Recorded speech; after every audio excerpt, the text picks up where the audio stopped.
देखें 2023 की एक रिपोर्ट जिसमें कि ये बताया गया कि एक साल में 32,000 से ज्यादा रेप, एक दिन में 9 से ज्यादा रेप, ये वो डेटा है जो एक्चुअली रजिस्टर्ड होता है और अनरजिस्टर्ड डेटा तो हमें पता नहीं है। हिंदुस्तान इस वक्त दुनिया की 200 कंट्रीज में टॉप लिस्ट पर आता है in terms of rape and brutality and cruelty and violence against women.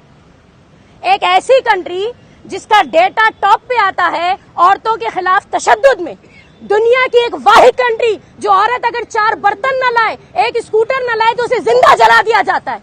ऐसी कम्युनिटीज जो इस मुल्क में रहती हैं और ऐसा वायलेंस जो इस मुल्क में देखने सुनने को मिलता है, यहाँ तक कि आपने देखा रेसलर्स, वो मुल्क की बेटियां जो लॉरेंस लेके आती हैं उन तक को नहीं छोड़ा जाता, वो अपनी इज्जत के लिए एहतजाज करती हैं, मेडल वापस करती हैं। ऐसी कंट्री में आप एक ऐसी फिल्म बना रहे हो जिसमें आप एक कम्युनिटी को ये बता रहे हो कि इस्लाम औरतों को दबाता है और इस्लाम औरतों को ये कहता है और इस्लाम औरतों को वो कहता है। ये तो एक मजाक हो गया, ये तो एक जोक मालूम हो रहा है।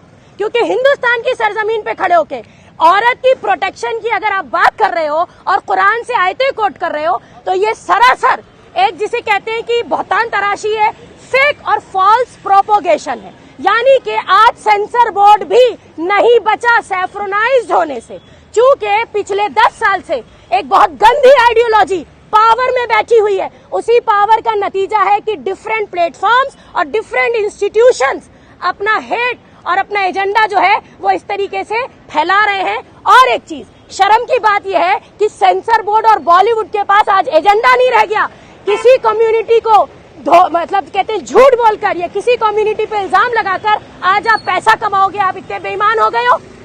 तो कहने का मतलब ये है कि हिंदुस्तान की सरजमीन पे खड़े होके तो ये जुबान किसी की खुलनी नहीं चाहिए कि वो मुस्लिम औरतों को ये बता दे कि मुस्लिम औरतें सप्रेस्ड हैं।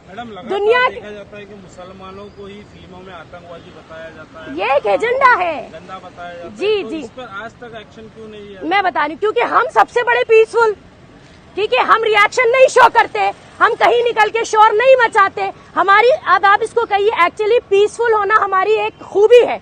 हमारा इस्लाम पीस को पसंद करता है, हमारी एक ताकत है ये पीसफुल रहना, वो आज हमारी कमजोरी बन गई है।